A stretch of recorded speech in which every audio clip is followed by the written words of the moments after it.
सर्वोपप्लवरेदप्रज्ञाहतनः प्रत्यगर्थो ब्रह्मीवाहमस्मि ब्रह्मीवाहमस्मि सुरेशपुराणानाम् आलयेन्द्रुणालयं नमामि भगवत्पादं शङ्करं लोकशङ्करं शङ्करं शङ्कराचार्यं केशवं बादरायणं सूत्रभाष्यकृतौ वन्दे भगवन्तौ पुनः पुनः श्रीमच्छङ्कर भगवत्पूज्यपाद सद्गुरुभ्यो नमः वन्दे नन्दितानन्दं यतिवर्यं महामतिं वेदान्तसारं सद्गुरुं प्रणतोऽस्म्यहं सदानन्दं सदाचारं श्री सरस्वती महासद्गुरुभ्यो नमः हरि भगवो ब्रह्म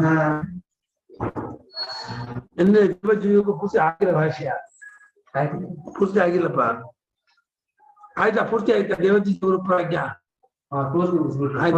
ಮುಂದೆ ಹೋಗ್ಬೇಕಾ ಅನುದ್ವೇಗಕರಂ ವಾಕ್ಯಂ ಸತ್ಯಂ ಪ್ರಿಯಹಿತಂ ಚಯತ್ ಅನುದ್ವೇಗಕರಂ ವಾಕ್ಯಂ ಸತ್ಯಂ ಪ್ರಿಯಹಿತಂ ಚಯತ್ ಸ್ವಾಧ್ಯಾಯಾಭ್ಯಸನಂ ಚೈವ ವಾङ्ಮಯಂ ತಪ ಉಚ್ಯತೆ ಸ್ವಾಧ್ಯಾಯಾಭ್ಯಸನಂ ಚೈವ ವಾङ्ಮಯಂ ತಪ ಉಚ್ಯತೆ अनुद्वेगकरं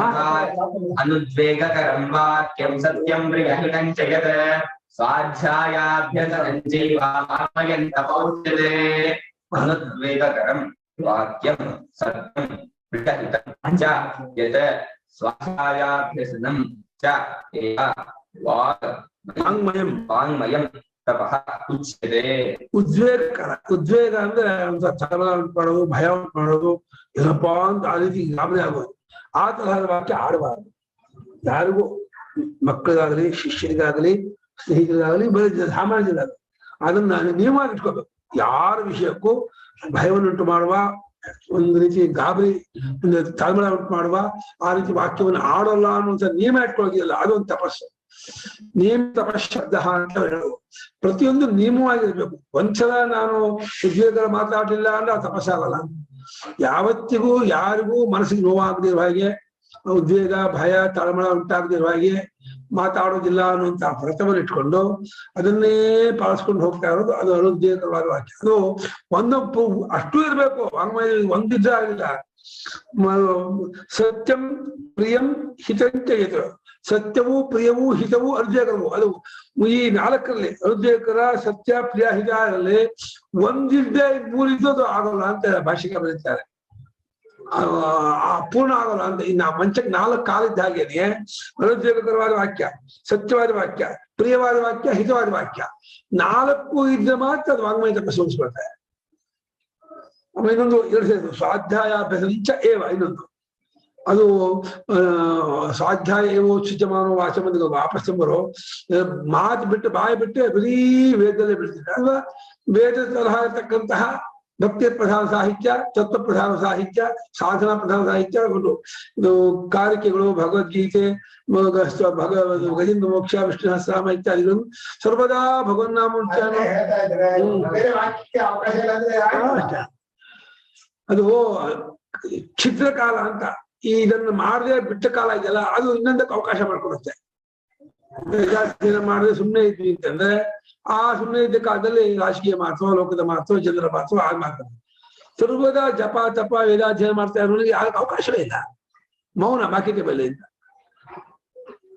ಮೌನವನ್ನು ಮುಂದೆ ವಾಂಗ್ಮಯ ತಪಸ್ಸಿಗೆ ಸೇರಿಸಿದ್ದಾರೆ ಇಲ್ಲಿ ವಾಂಗ್ಮಯ ಮೌನ ಸೇರಿಸಿಕೊಳ್ಳುವ ಭಾಷಿಕರು ವಾಕ್ಯ ಸತ್ಯ ಪ್ರಿಯ ಅಧ್ಯಾಯಾಭ್ಯಾಸ ಅಷ್ಟರಲ್ಲಿ ಮೌನವನ್ನು ಇಟ್ಕೋಬೇಕು ಅಧ್ಯಾಯಾಭ್ಯಾಸದಲ್ಲಿ ಯಾವಾಗೂ ಅದೇ ಬಂತಲ್ಲ ಮೌನ ಅನ್ನೋದು ಮಾತು ಆಡುವಾಗ ಹೇಳ್ತಾ ಇರೋದು ಆಡೋ ಪ್ರಸಂಗ ಬಂದಾಗ ಹೀಗಿರ್ಬೇಕು ಅಂತ ಹೇಳಿದ್ರು ಮಾತಾಡ್ಲೇಬೇಕು ಅಂತ ಹೇಳಿಲ್ಲ ಮೌನ ಮಾತಾಡದೇ ಇರೋದು ಮೌನ ಏನು ಯಾವ್ದಕ್ಕೂ ಯಾವ ಇದು ಪ್ರತಿವಚನವೂ ಇಲ್ಲ ಪ್ರತಿಕ್ರಿಯೆ ಇಲ್ಲ ಮಾಡದೇ ಇರೋದು ಮೌನ ಅನ್ನೋ ಪ್ರಸಿದ್ಧಾರ್ಥ ಮನನಲ್ಲಿರೋದು ಮೌನ ಮನೋರ್ಭಾವ ಮೌನ ಮನನ ಮಾಡ್ತಾರ ಆತ್ಮಚಿಂತನೆಯನ್ನ ಸತ್ಯ ಅಂದ್ರೆ ಯಥಾದೃಷ್ಟ ಯಥಾಶ್ರುತಸ್ಯ ತಥೈವ ಪರಬುದ್ಧಿ ಸಂಕ್ರಾಂತೆಯೇ ಕಥನ ಇನ್ನೊಬ್ಬರ ಮನಸ್ಸಿಗೆ ಬುದ್ಧಿಗೆ ದಾಟಿಸುವುದಕ್ಕಾಗಿ ಕಂಡದನ್ನ ಕೇಳಿದ್ದನ್ನ ಹಾಗೆ ತಾನೇನು ಸೇರಿಸ್ತೇನೆ ಹೇಳೋದು ಸತ್ಯ ತಾನು ಹೇಗೆ ಕಂಡಿರ್ತಾನೋ ಹೇಗೆ ಕೇಳಿರ್ತಾನೋ ಹಾಗೆ ಹೇಳ್ಬೇಕಾದಾಗ ಅದು ಹೇಳಲೇಬೇಕು ಅಂತೇನಿಲ್ಲ ಹೇಳೋ ಅವಶ್ಯಕತೆ ಬಿದ್ದಾಗ ಹೇಳೋದು ಸತ್ಯ ಅದು ಪ್ರಿಯವೂ ಹಿತವು ಆಗಲ್ಲ.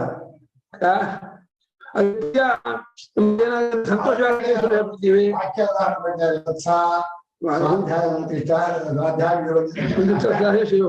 ಅಷ್ಟೇ ಮಾತು, ಇನ್ನೇನು ಹೇಳ್ಬೋದು. ಉತ್ಸಾಹ ಶಾಂತೋಭವ ಸ್ವಾಧ್ಯಾಯ ಯೋಗ ಅಂತ ಹೇಳ್ತೀವಿ. ಯಾರೋ ಸತ್ತೋಗಿದಾರಪ್ಪ, ಸತ್ತೋಗಿರೋ ಸುದ್ದಿ ಹೇಳಲೇಬೇಕು, ಏನ್ ಮಾಡೋದ? ಅದನ್ನ ಹೇಳೋ ಕ್ರಮದಲ್ಲಿ ಏನೋ ಅರ್ಜೆಂಟ್ ನೀನು ಮನೆ ಕಡೆ ಹೋಗ್ಬೇಕು, ಹೋಗೋ ಮನೆಗೆ ಹೋಗ್ಬಾ, ಉದ್ಯೋಗ ಆಗ್ಬಿಡುತ್ತ. ಅಲ್ಲ ಮನೆ ಕರಿತಾ ಇದ್ದಾರೆ ಅನ್ಬೇಕು, ಮನೆ ಕರಿತಾ ಇದ್ದಾರೆ ಯಾಕೆ ಹೆಂಗೋ ಅಂತ ಹೇಳೋದಂತೆ, ಹೋಗ್ಬಾ ಗೊತ್ತಾಗತ್ತೆ ಅಂತ. ಹಾ, ಪ್ರಿಯವು ಹಿತವು. ಹಿತ ಅಂದ್ರೆ ಅವನಿಗೆ ಅವನು ಅಂದ್ಕೊಂಡಿರೋದು ಅವನು ತತ್ಕಾಲದ ಹಿತ ತಂದೇ ಇರ್ಬೋದು, ಮುಂದೆ ಅದು ಆಗೋದು ಹಿತ ಅನ್ನೋದು ತತ್ಕಾಲದಲ್ಲಿ ಆಗೋದು ಪ್ರಿಯ, ಮುಂದೆ ಆಗೋದು ಹಿತ. ನೀವು ವೇದಾಧ್ಯಯನ ಮಾಡು ಅಂತ ಅಂದ್ಮೇಲೆ ಅವನಿಗೆ ಅಪ್ರಿಯ. ಓ ವೇದ ಹೇಳ್ತಾರೆ, ಯಾವ್ದು ಮಾಡು ಅಂತಾರೆ. ಆದ್ರೆ ವೇದ ಹೇಳೋದ್ರಿಂದ ಅವ್ರಿಗೆ ಚಿತ್ತಶುದ್ಧಿ ಆಗೋದು, ಮನಸ್ಸು ಇದು ಚಾರಿತ್ರ ಶುದ್ಧನಾಗೋದು, ಆಧ್ಯಾತ್ಮಿಕ ಜ್ಞಾನಕ್ಕೆ ಯೋಗ್ಯತೆ ಬರೋದು, ಇದೆಲ್ಲ ಅದು ಹಿತ. ಅದು ಹಿತಕ್ಕೆ ಟೈಮ್ ಇದೆ, ಮುಂದೆ ಯಾವಾಗಲೂ ಆಗೋದು. ಅದ್ರ ಪ್ರಿಯ ತತ್ಕಾಲದಲ್ಲಿ ಆಗ್ಬಿಡುತ್ತೆ. ಅದು ಪ್ರಿಯ ತತ್ಕಾಲ ಆದ್ರೆ ನಕ್ಕು ಬಿಡ್ತಾ ಇದ್ರೆ ಸಂತೋಷ ಆಗುತ್ತೆ ಅಂತ ಸುಳ್ಳು ಹೇಳ್ಬಿಡೋದು, ಯಾರನ್ನೋ ಗೇಲಿ ಮಾಡಿ ಸಂತೋಷ ಪಡಿಸೋದು. ನಿಜ ಇರ್ಬೋದು, ನಾವು ಯಾರೋ ಏನೋ ಹೇಳಿದ್ದನ್ನ ಅದನ್ನ ಅನುಕರಣೆ ಮಾಡಿ ಮಿಮಿಕ್ರಿ ಮಾಡಿ ಸಂತೋಷ ಪಡಿಸೋದು, ಅದರ ಅವಶ್ಯಕತೆ ಇಲ್ಲ. ಹೇಳಲೇಬೇಕಾದದ್ದು ಪ್ರಿಯವೂ ಹಿತವೂ ಆಗಿರ್ಬೇಕು, ಸತ್ಯವೂ ಆಗಿರ್ಬೇಕು, ಉದ್ವೇಗವನ್ನು ಉಂಟು ಮಾಡಬಾರ್ದು. ಕಷ್ಟ ಅದು, ಅಂಥ ವಾಕ್ಯವನ್ನು ಹೇಳಬೇಕು. ಇದು ಸ್ವಾಧ್ಯಾಯಾಭ್ಯಸನ. ಯಾವ ಇಲ್ಲದೆ ಇದ್ದಾಗ ಉದ್ಯೋಗರ ವಾಕ್ಯ ಹೇಳೋ ಸಂದರ್ಭ ಇಲ್ಲ, ಸತ್ಯ ಸಂದರ್ಭ ಇಲ್ಲದೆ ವೇದಾಧ್ಯಯನ ಮಾಡ್ತಾ ಇರೋದು ಶಾಸ್ತ್ರ. ಇದು ಸ್ತೋತ್ರ ಸಾಹಿತ್ಯ ಇತ್ಯಾದಿ ಹೇಳ್ತಾರೆ. ಅದು ವಾಂಗ್ಮಯ ತಪಸ್ಸು ಅದಕ್ಕೆ ಹೆಸರು ಅಂತ ಅಂದ್ರು. ಈಗ ಭಾಷ್ಯ ನೋಡಿ, ಭಾಷ್ಯಕಾರರು ಅಷ್ಟಕ್ಕೂ ಇದನ್ನು ಸೇರಿಸ್ತಾರೆ. ಋದ್ವೇಗಕರಂ ಪ್ರಾಣಿನಾಂ ಅದುಃಖಕರಂ ವಾಕ್ಯಂ ಸತ್ಯಂ ಪ್ರಿಯಹಿತಂಚ ಹಿತ. ನೀರು ವಾಕ್ಯಂ ಸತ್ಯಂ ಪ್ರಿಯಹಿತಂಚ ಯತ್. ಪ್ರಾಣಿಗಳಿಗೆ ಉದ್ವೇಗವನ್ನು ಉಂಟು ಮಾಡದ ವಾಕ್ಯ ಹೇಳ್ತದ ಹಸುನ ಅಂತ ಅನ್ನಬೇಕು. ಪ್ರಾಣಿ ನಾಮ ಹಾಕ್ಬಿಟ್ಟ, ವಿಷಾಣ ಅಂತ ಹಾಕ್ಬಿಟ್ಟ, ಏನ್ ಮಾಡಲ್ಲ. ಅದಕ್ಕೆ ಅಹಿತವಾಗುತ್ತೆ, ಏಟ್ ಬೀಳತ್ತೆ ಹೋಗಪ್ಪ ಅಂತ. ಆ ಮುಂಜಾನೆ ಇದು ಕಮ್ಮಿ ಇದ್ದ ಹಾಗೆ ಮುಂದೆ ನೀವು ಹೋಗದೆ ಹೋದ್ರೆ ಅಂತ ನಾಯಿ ಅಂತೀವಿ ಅಷ್ಟೇ. ಇಲ್ಲೆಲ್ಲ ಹೊಡ್ತಾ ಬೀಳತ್ತೆ, ಕಲ್ಲು ಹೊಡ್ತಾರಲ್ಲ, ಅದಕ್ಕೆ ಚಾ ಭಾಷೆ ಎಲ್ಲ ಮಾತ್ರ ಇದೆ. ಹಂಗ ಚಾ ದಂಡೆ ಆಗದೇ ಇಲ್ಲ. ನಾವ್ ಹೇಳ್ಕೊಟ್ರೆ ಇದು ಜ್ವರ ಹೇಳ್ಕೊಡ್ತಾ ಇದ್ವ ಅಷ್ಟೇ.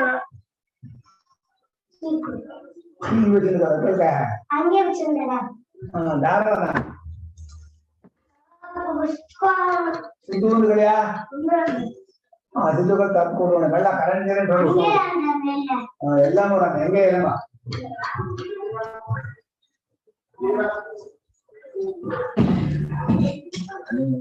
ಉದ್ದೇಶ ಲೆಕ್ಕವೇ ಹೊರತು ವಾಕ್ಯವಾದ ಉಚ್ಚಾರಣೆ ಲೆಕ್ಕ ಅಲ್ಲ. ಉದ್ದೇಶದಲ್ಲಿ ಅವನಿಗೆ ಹೆದರಿಕೆ ಆಗ್ಬೇಕು, ಭಯ ಆಗ್ಬೇಕು, ಗುರಿ ಆಗ್ಬೇಕು ಅನ್ನೋದು ಇರಬಾರ್ದು ಅಷ್ಟೇ. ಅರ್ಥ ಹೇಳೋದ್ರಿಂದ ನಂಗೆ ಆಗತ್ತೆ ಅನ್ನೋದು ಕಲಾ ಉತ್ಸಾಹ ಇಲ್ಲ. ನೀವ್ ಹೇಳಿದ್ರೆ ನಂಗೆ ಭಯ ಆಗತ್ತೆ, ನಂಗೆ ಇದಾಗತ್ತೆ, ಅದಕ್ಕೆ ಅವನು ದೊಡ್ಡ ಹೇಳಿದ್ರ ಆಗ್ಬೋದು. ಹೊರಗೆ ನನ್ ಉದ್ದೇಶ ಆಗಿಲ್ಲ ಅಂತಂದ್ರೆ ಏನು ನೋಡಲ್ಲ, ಅವನ ಕೂತ ಅವನ ಹೃದಯ. ಹೌದು, ಓ ನಿಮ್ಮ ಹೀಗೆ ಸರಿ ಇಲ್ಲ ಅಂತ ಬಿಟ್ರೆ ಏನಂತೀರ? ಅವನ ಉದ್ದೇಶ ಇರಲಿಲ್ಲ ಆಗಿರ್ಬೋದು, ಅದಕ್ಕೆ ಅವನದೇ ಪ್ರಮಾಣ. ಏನ್ ಮಾಡಕ್ಕಾಗಲ್ಲ. ಪ್ರಪಂಚ ಸ್ವಭಾವೇ ಹೀಗೆ, ಈ ಪ್ರಪಂಚ ಒಪ್ಸಕ್ಕಾಗಲ್ಲ. ಹೌದು, ಅಲ್ಲಿಂದಲ್ಲಪ್ಪ. ನೀವು ಹೇಗೆ ನಡ್ಕೊಂಡ್ರು ನಿಮ್ದು ಸರಿ ಇಲ್ಲ ಹೆಂಗ್ ಒಪ್ಸ್ತೀರಾ? ನೀವ್ ಹೇಗಿದ್ರು ಸರಿ ಇಲ್ಲಪ್ಪ, ನಿಮ್ಗೆ ವಂಚನೆ ಕಪಟ ನಿಮ್ದು. ಅವನಿಗಾಗ್ಲಿ ಅಲ್ಲ, ನೀವು ನ್ಯಾಯಾಲಿಕ ಅಂತಿರಲ್ಲ. ಅಲ್ಲ, ನೀನು ಉದ್ದೇಶ ಇರ್ಲಿಲ್ಲ ಅಂತಲ್ಲ ಶಬ್ದ ಯಾಕೆ ಅಲ್ಲ, ಹೇಳಲೇಬೇಕಲ್ಲ. ಉದ್ದೇಶ ಇಲ್ಲದೆ ಮಕ್ಕಳಿಗೆ ಹೇಳಬೇಕಾದ್ರೆ, ಇನ್ನೊಬ್ರು ಹೇಳ್ಬೇಕಾದ್ರೆ, ತಪ್ಪು ಮಾಡ್ದಾಗ ಹೇಳ್ಬೇಕಾದ್ರೆ ಉದ್ದೇಶ ಆಗಿ ಮೇಲೆ ಹೇಳಿದ್ರೆ ಬಂದೇ ಬರುತ್ತೆ. ಅದು ಆಗೋದೇ ಇಲ್ಲ. ಅದು ಪ್ರಿಯಹಿತೆ ದೃಷ್ಟಾದೃಷ್ಟಾರ್ಥೇ ಅವ್ರನ್ನ ಬಿಟ್ಟು ಏನ್ ಮಾಡಕ್ಕಾಗಲ್ಲ. ಅವ್ನು ಹೇಳ್ಬೇಕಾದ್ರೆ ನಿನ್ನ ಹೇಳ್ಬೇಡ. ಈ ಪ್ರಪಂಚಕ್ಕೆ ನಾವೇ ನಾವ್ ಹೇಳ್ಬಾರ್ದು. ನಮ್ಗೆ ಅಧ್ಯಾತ್ಮ ಶಾಸ್ತ್ರ ಹೊರತು ಅಧ್ಯಾತ್ಮ ಶಾಸ್ತ್ರದಲ್ಲಿ ಅವ್ರಿಗೆ ನಾವು ಹಿತ ತಿಳ್ಕೋಬೇಕು. ನಾವು ಪ್ರಿಯವೂ ಹಿತವೂ ವಾಕ್ಯ ಆಡ್ಬೇಕು. ನೀನ್ ಆದ್ರೆ ನಂಗೆ ಅಪ್ಲಿ ಆಗಿದೆಪ್ಪ, ನೀವ್ ಅಹಿತ ಆಗಿದೆಪ್ಪ ನೀನ್ ಹೇಳಿದಲ್ಲಿ, ಅದಕ್ಕೆ ಏನ್ ಮಾಡ್ತೀರಾ? ಅದೆಲ್ಲ ಇದರಲ್ಲಿ ಆ ಹೇಳಿದ್ದು ಹೊರಗಡೆ ಕೇಳತ್ತಲ್ಲ, ಕಾಣುತ್ತೆ. ನೀನ್ ಹೇಳಿ ಬಹಳ ದುಃಖ ಆಗ್ತಾ ಇದೆ ನನಗೆ, ಅದಕ್ಕೆ ಏನ್ ಮಾಡ್ತೀರಾ? ಅಲ್ಲ, ಜನರಿಗೆ ಜನರಿಗೂ ಹೇಳೋದಲ್ಲ, ನೀವು ಹೇಳ್ತಾ ಇರೋ ಶಬ್ದ ಕೇಳಿ ಆಗ ಹಂಗಾಗುತ್ತೆ. ಪರಿಣಾಮ ಆಗಬಹುದು, ಪರಿಣಾಮ ಆಗಲ್ಲ ಅನ್ನೋಲ್ಲ, ಆದ್ರೆ ಪರಿಣಾಮ ಆಗುವಾಗ ಇವನ ಉದ್ದೇಶ ಏನು? ಈಗ ಗುರುಗಳು ಓದ್ಕೊಳ್ಳೋದ ಮಾಡೋದ ಹಾಗೆ ಅಂತ ಮೃತ ಭಾಷೆ ಇದ್ರು, ಸಂಸ್ಕೃತ ಮೃತ ಭಾಷೆ ಅಂದ್ಬಿಟ್ರು ಸಡನ್ ಗಲಾಟೆ ಆಗ್ಬಿಟ್ಟು. ನಾನು ಆ ಉದ್ದೇಶ ಇರ್ಲಿಲ್ಲ, ಆ ಉದ್ದೇಶ ಸ್ವಾಮಿಗಳು ಸುಬ್ರಹ್ಮಣ್ಯನಿಗೆ ಅದೇನು ಬೇಕು ಎಷ್ಟಂತೆ ಹೋಗ್ತಡೆ ಹಾಗೆ ಅಂತ ನ್ಯಾಯ ಬರ್ಬೋದು ಅಂತ. ಸ್ವಾಮಿ ಉದ್ದೇಶ ಗೋಪಾಲದಿಂದ ಸನ ಅದ್ರೊಳಗೆ ದುಃಖ ಆಯ್ತು, ಹೊರಟುತ್ತೆ ಬೈದ್ರು ಸ್ವಾಮಿಗಳು. ನಾನು ಅಳ್ತಾ ಇದ್ದೆ ಅದು ನನಗೆ ಏನ್ ಮಾಡಿದಾರಲ್ಲ ಗುರು ಶಿಷ್ಯ ಹೇಳಬೇಕಾಗತ್ತೆ. ಅದು ಬೈದು ಬಿಟ್ರು, ಉದ್ಯೋಗ ಉಂಟಾಯ್ತು, ದುಃಖ ಉಂಟಾಯ್ತು ಅಂದ್ರೆ ಅದಕ್ಕಾಗಿ ಹೆಂಗ್ ಮಾಡಿದ ಈ ಗುರು ಯಾರು ಶಿಷ್ಯ ತಿದ್ದಬೇಕಾದ್ರೆ ಒಂದ್ಸಲ ಬೆತ್ತಿ ಹೇಳಿದ್ರೆ ಎಫೆಕ್ಟ್ ಆಗಲ್ಲ, ಜೋರ ಹೇಳಿದ್ರೆ ಉದ್ಯೋಗವಾಗತ್ತೆ, ದುಃಖ ಆಗತ್ತೆ. ಏನ್ ಮಾಡವ ಮಾಡ್ಬೇಕು, ತಗೋಬೇಕಲ್ಲ ಉಪಾಯವ, ಆರಿಸ್ಕೊಳ್ಬೇಕು. ಪ್ರಜಾಪತಿ ಅಷ್ಟೇ ಪ್ರಜಾಪತಿ ಹೇಳಿದ್ದು, ಪ್ರಜಾಪತಿ ಮೂಢ ಮೂರ್ಖ ಅಂತಂದ್ರೆ ವಿಚಿತ್ರ, ಮೂಢ ಮೂರ್ಖ ಅಂತ ಹೇಳಿದ್ರೆ ಬೇರೆ ರೀತಿ ಹೇಳ್ಬೋದಾಗಿತ್ತು. ಮೂಢ ಮೂರ್ಖ ಅಂತ ಹೇಳ್ಬೇಕಾ? ಹೇಳಿದ್ದೆ ಸರಿ, ಮಾಡ್ಕೊಡಿದ್ದೆ ಸರಿ, ಅದು ಇನ್ನೊಂದು ತಪ್ಪಾಯ್ತು. ತಪ್ಪೇನಾ? ಹಾ, ನೀನ್ ಹೇಳಿದ್ರೆ ಸರಿ, ನೀನ್ ಮಾಡಿದ್ರೆ ಸರಿ ಅಂದ್ರೆ, ನೀನ್ ಹೇಳಿದ್ದು ನೀನ್ ಮಾಡಿದ್ರೆ ಸರಿ ಅಂದ್ರೆ ಅದ ಅವ್ನಿಗೆ ತಪ್ಪಿಕೊಂಡು ಗೊತ್ತಿದ್ದು ಹೇಳಿದ್ರೆ ಇನ್ನೂ ಇದಾಯ್ತು. ಅರ್ಥ ಆಯ್ತಲ್ಲ ಅವನ್ನ ತಿಳ್ಕೊಂಡಿರಂತ. ಇವ್ನು ಗೊತ್ತಾಗಿಲ್ಲ, ಅವ್ನು ಗೊತ್ತಾಗಿಲ್ಲ ಆದ್ರೂ ಒಪ್ಕೊಂಡ ಅಂದ್ರೆ ಅದು ಮತ್ತೆ ಜಾನನ್ನ ಪ್ರಜಾಪತಿಗೆ ಬಂದಾರೆ ವೈಶ್ವ ಉಪೇಕ್ಷಿತವಾನ್. ಯಾಕೆ ಪಕ್ಷ ಮಾಡ ಶಿಷ್ಯ ಹಾಳ ಪರ ಇಲ್ಲ. ಓ ಪ್ರಜಾಪತಿ ಮಾಡಿ ತಪ್ಪು ಗುರುಗಳಿಗೆ ಶಿಷ್ಯರಿಗೆ ಅಥವಾ ಅದ ಯಾಕೆ ಹಬ್ಬ ಇಟ್ಕೊಂಡು ಬ್ರಹ್ಮಚರ್ಯ ಮಾಡುವುದು, ಕೂತ್ಕೊಂಡು ಹೇಳೋದು ಅಷ್ಟು. ಆದ್ರೆ ಅವರು ನಮ್ಮೂರೊಬ್ರು ಬಂದ್ರು ಆ ವಿದ್ಯಾಮಂತ್ರಿಗಳು ಬಂದಾಗ ತುಂಬಾ ವರ್ಷ ನಮ್ಮ SSLC ಇದು ಪರ್ಸೆಂಟೇಜ್ ಅಂತಲ್ಲ ಅದು ತುಂಬಾ ಕಮ್ಮಿ ಬಂದಿತ್ತು. ಅದಕ್ಕೆ ಏನ್ ಕಾರಣ ಅಂತ ಹೇಳಿದ್ದಕ್ಕೆ, ಇಲ್ಲ ಹಳ್ಳಿ ಹುಡುಗರು ತುಂಬಾ ದಡ್ರು, ಓದ್ಕೊಳ್ಳೋ ಮಾಡೋದ, ದಡ್ರಿಗೆ ಪಾಠ ಹೇಳೋಕೆ ಸಿಗ ನಿಮ್ಮ ಸರ್ಕಾರದ ಸಂಬಳ ಕೊಟ್ಟು ಇಟ್ಟಿರೋದು, ಆ ಕಾರಣ ಕೊಡಬೇಡಿ ಅಂತ ವಿದ್ಯಾಮಂತ್ರಿಗಳು.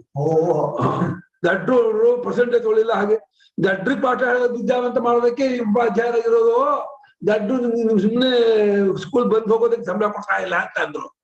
ಮುಚ್ಕೊಂಡಿದ್ದು ಉಪಾಧ್ಯಾಯರು. ಹಾಗೆ ಏನು ಮಾಡಕ್ಕಾಗಲ್ಲ, ದಡ್ರು ಅಂತ ಅನ್ಕೊಂಡ್ಬಿಟ್ಟು ಪಾಠ ಹೇಳಲ್ಲ, ನಾನು ಅವ್ರಿಗೆ ಏನು ಬರಲ್ಲ, ಗೊತ್ತಾಗಲ್ಲ, ನೀವು ಬರಲ್ಲ, ನೀವು ಶಿಷ್ಯ ಹೇಳ್ಕೊಳ್ಬೇಕು, ಬಂದ್ಮೇಲೆ ಹೇಳ್ಕೊಳ್ಳೇಬೇಕು. ಭಾಷೆ ಆಚಾರ್ಯ ನಿಯಮ ಲೆಕ್ಕದು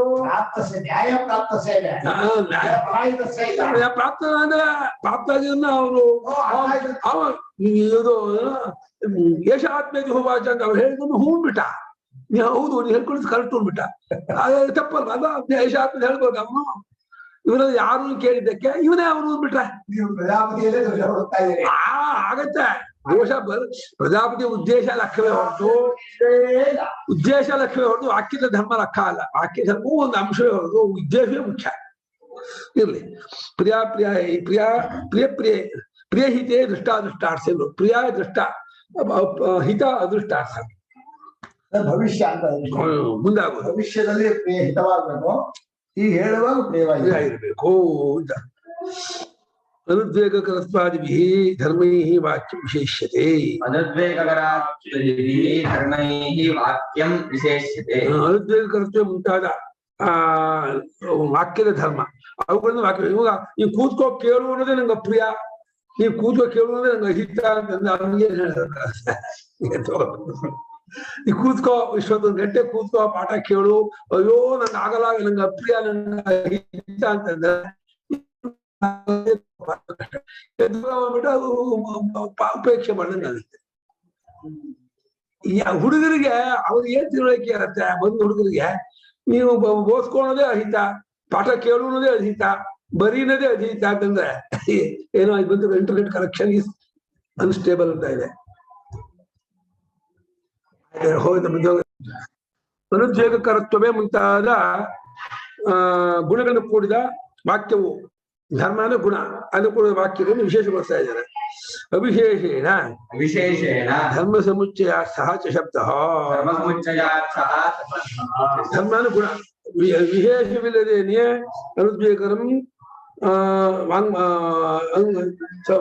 ಅನುದ್ರೇಕರಂಚ ಸತ್ಯಂಚ ಪ್ರಿಯಂಚ ಹಿತಂಚ ಸ್ವಾಧ್ಯಾಯಾಭ್ಯಸನಂಚ ಅಂತ ಹೇಳಿ ಆ ಚಕಾರ ಎಲ್ಲ ಧರ್ಮವನ್ನು ಕೂಡಿಸ್ಕೊಳ್ಬೇಕು ಅನ್ನೋಕ್ ಬಂದದ್ದೇ ಹೊರತು ಅದು ಅದು ಅದು ಇದಲ್ಲ, ವಿಕಲ್ಪ ಅಲ್ಲ. ಅದೊಂದು ಅದ್ ಬೇರೆ, ಅದು ಒಂದು ವಾಂಗ್ಮಯ ತಪಸ್ಸು, ಇದು ಒಂದು ವಾಂಗ್ಮಯ ತಪಸ್ಸು ಅಂತಲ್ಲ. ಅಷ್ಟರಿಂದಲೂ ಕೂಡಿದ್ದಾಗಿರುವ ವಾಕ್ಯ ವಾಂಗ್ಮಯ ತಪಸ್ಸು ಅಂತ ಹೇಳೋಕ್ಕೋಸ್ಕರವಾಗಿ ವಿಶೇಷವಾಗಿ ಸಾಮಾನ್ಯ ಜನರಲ್ ಆಗಿ ಧರ್ಮ ಗುಣಗಳನ್ನೆಲ್ಲ ಕೂಡಿಸ್ಕೊಳ್ಳೋಕ್ಕೋಸ್ಕರವಾಗಿ ಶಬ್ದವನ್ನು ಪ್ರಯೋಗ ಮಾಡಿದೆ. परप्रत्ययार्थं प्रयुक्तस्य वाक्यस्य परप्रत्ययार्थं प्रयुक्तस्य वाक्यस्य अनुद्वेगकरस्य सत्यप्रहितानां अन्यतमेन द्वाभ्यां त्रिभिर्वाहीनता स्यात् यदि तन्वाङ्मयं तपः वाक्यದ ಧರ್ಮ ಏನು ತೋರಿಸ್ತಾ ಇದೆ ಭಾಷಿಕರು. ವಾಕ್ಯ ಏನಕ್ಕೆ? ಪರಪ್ರತ್ಯಯಾರ್ಥಂ, ಇನ್ನೊಬ್ಬರಿಗೆ ಉಂಟಾಗೋದಕ್ಕೆ ವಾಕ್ಯ ಹೇಳೋದು. ಪಾತ್ರೆ ತಗೊಂಬ ಅಂತಂದ್ರೆ ಪಾತ್ರೆ ತಗೊಂಡ್ಬರೋದು ಅಂತ ನನ್ನ ಅಪೇಕ್ಷೆ, ಅದು ಗೊತ್ತಾಗಲಿ ಅನ್ನೋಕ್ಕೋಸ್ಕರ ಆ ವಾಕ್ಯ ಹೇಳೋದು. ಇದನ್ನ ಅವನು ಕೊಟ್ಟ ಬಾ ಅಂತಂದ್ರೆ ಅವನು ಕೊಡೋದು ಅಂತಹ ಒಂದು ವಿಷಯ ಅವನು ಗೊತ್ತಾಗಲಿ ಅನ್ನೋಕ್ಕೋಸ್ಕರ ವಾಕ್ಯ ಪ್ರಯೋಗ ಮಾಡೋದು. ವಾಕ್ಯದ ಉದ್ದೇಶವೇ ಇನ್ನೊಬ್ಬರಿಗೆ ತನ್ನ ಅಭಿಪ್ರಾಯವನ್ನ ದಾಟಿಸುವುದಕ್ಕೋಸ್ಕರವಾಗಿ ಹೇಳುವಂತಹ ಒಂದು ವಿಶೇಷ. ಪ್ರತ್ಯಯ ಅಂದ್ರೆ ಅರಿವು. ಪರೇಶಾಂ ಪ್ರತ್ಯಯ ಪರಪ್ರತ್ಯಯ, ಬೇರೆಯವರಿಗೆ ಅರಿವು ಉಂಟಾಗುವುದಕ್ಕೋಸ್ಕರವಾಗಿ ಪ್ರಯುಕ್ತ ಅಂದ್ರೆ ಪ್ರಯೋಗ ಮಾಡಿದ್ದಾಗಿರೋ ವಾಕ್ಯ ಆಗಿಲ್ಲ. ಅದ್ಯಾವುದೋ ಅನುದ್ವೇಗಕರವಾದ ವಾಕ್ಯ. ಮತ್ತು ಸತ್ಯಪ್ರಿಯ ಹಿತಗಳಿಂದ ಕೂಡಿದ್ದಾದ ವಾಕ್ಯ. ಇದರಲ್ಲಿ ಒಂದು ಇಲ್ಲವಾದರೂ, ಎರಡಿಲ್ಲವಾದರೂ, ಮೂರಿಲ್ಲವಾದರೂ ವಾಂಗ್ಮಯ ತಪಸ್ಸಾಗಲ್ಲ ಅಂತ ಇದ್ದಾರೆ. ಒಂದೇ ಇದ್ದೇ ಇದ್ಮೇಲೆ ಅದೇ ಇದ್ಮೇಲೆ ಎರಡಿದ್ದೇ ಇದ್ರೂ ಆಗಲ್ಲ, ಮೂರಿದ್ದೇ ಇದ್ರೂ ಆಗಲ್ಲ ಅಂತ ಹೇಳೋ ಅವಶ್ಯಕತೆ. ಈ 4 ಮಾಡ್ಕೊಂಡಿದ್ದಾರೆ ಭಾಷೆಗಾರರು. 4ಕ್ಕೆ ಒಂದಿಲ್ದೆ ಹೋದು, ಎರಡಿಲ್ದೆ ಹೋದು, ಮೂರಿಲ್ದೆ ಹೋದು ಅದು ವಾಂಗ್ಮಯ ತಪಸ್ಸಾಗಲ್ಲ ಅಂತಂದ್ರೆ, ಒಂದಿಲ್ದೆ ಇದ್ಮೇಲೆ ವಾಂಗ್ಮಯ ತಪಸ್ಸಾಗಲ್ಲ ಅಂದ್ಮೇಲೆ ಎರಡಿದ್ದೇದು ಆಗಲ್ಲ, ಮೂರಿದ್ದೇದು ಆಗಲ್ಲ ಅನ್ನೋ ಅರ್ಥ. ಅದು ಅನುವಾದ, ಅದು ವಿಧಿಯಲ್ಲ. ಒಂದಿಲ್ದೆ ಹೋದ್ರು ವಾಂಗ್ಮಯ ತಪಸ್ಸಾಗಲ್ಲ ಅಂದ್ರೆ ಮುಗಿತು. ಎರಡಿದ್ದೇದು ಆಗಲ್ಲ ಅಂತ ಹೇಳ್ಬೇಕಾಗಿಲ್ಲ, ಮೂರಿದ್ದೇದು ಆಗಲ್ಲ ಅಂತ ಹೇಳ್ಬೇಕಾಗಿಲ್ಲ. ಅದು ಅನುವಾದ. ತೋರಿಸ್ತಾರೆ ಭಾಷೆಗಾರರು ಹೇಗೆ ಅಂತ. ತಥಾ ಸತ್ಯವಾಕ್ಯಸ್ಯ ಹಂಗ ಮುಂಚೆ ಅನುದ್ವೇಗಕರ ವಾಕ್ಯಕ್ಕೆ ಸತ್ಯಪ್ರಿಯಾಹಿತ 3 ಇದೆಯಲ್ಲ, ಆ 3ರಲ್ಲಿ ಒಂದಿಲ್ಲದೆ ಹೋದ್ರು ಅನುದ್ವೇಗಕರ ವಾಕ್ಯ. ಯಾವ ವಾಕ್ಯ ಅವನಿಗೆ ಉದ್ವೇಗವನ್ನು ಉಂಟು ಮಾಡಲ್ವೋ, ಆ ಉಂಟು ಮಾಡದೇ ಇರೋ ವಾಕ್ಯ ಸುಳ್ಳಾಗಿದ್ರು, ಅದು ಅಪ್ರಿಯವಾಗಿದ್ರು, ಅಹಿತವಾದ್ರು, ಅದು ಅನುದ್ವೇಗಕರ ವಾಕ್ಯ ದಂಡ ಅಂತ ಇದ್ದಾರೆ. ಅನುದ್ವೇಗಕರ ವಾಕ್ಯ ಕಿಮ್ಮತ್ತಿಲ್ಲ ಅಂತ ಇದ್ದಾರೆ. ಹಾಗೆ ಸತ್ಯವಾಕ್ಯಸ್ಯ अन्यतमेन द्वाभ्यां धर्माविहीनतायां न वाङ्मय तपस्त्वं. ಹಾಗೆ ಸತ್ಯವಾಕ್ಯ, ಆ ಸತ್ಯವಾಕ್ಯದಲ್ಲಿ ಅದು ಉದ್ವೇಗ ಉಂಟು ಮಾಡಿದ್ರೆ, ಅದು ಅಪ್ರಿಯವಾಗಿದ್ರೆ, ಅಹಿತವಾದ್ರೆ ಹೊರತು. ಸತ್ಯವಾಗಿದ್ರು ಕೂಡ ಅದು ಅವನಿಗೆ ಇದಾಯಿತು, ಅದು ವಾಂಗ್ಮಯ ತಪಸ್ಸು ಹೋಯ್ತು. ಕುರುಡ ಅಂದ್ರೆ ಸತ್ಯ ಇರಬಹುದು, ಆದ್ರೆ ಅದು ಅಪ್ರಿಯ, ಅದು ಅವನಿಗೆ ಅಹಿತು ಹೌದು. ತುಂಬಾ ಅವಮಾನ ಮಾಡಿದೆ. ಕುರುಡನಾಗಿದ್ದಾನೆ ಜಗತ್ತಿಗೆ ಗೊತ್ತು. ಅದು ಕುರುಡ ಕುರುಡ ಕುರುಡ ಅಂದ್ರೆ ಹಂಗಿಸೋದು ಏನಿದೆ?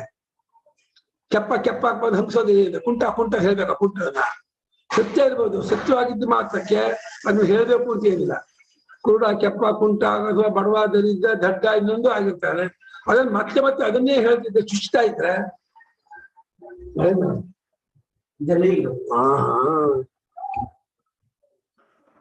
ಸತ್ಯವಾಕ್ಯಕ್ಕೆ ಅನುದ್ವೇಗಕರತ್ವ, ಪ್ರಿಯತ್ವ, ಹಿತತ್ವ ಸೇರ್ಕೊಳ್ಳೇಬೇಕು. ಅದು ಒಂದಿಲ್ಲದೆ ಹೋದ್ರು, ಎರಡಿಲ್ಲದೆ ಹೋದ್ರು ಅದು ವಾಂಗ್ಮಯ ತಪಸ್ಸು ಆಗೋದಿಲ್ಲ. ಹಾಗೆ ತಥಾ ಪ್ರಿಯವಾಕ್ಯಸ್ಯಾಪಿ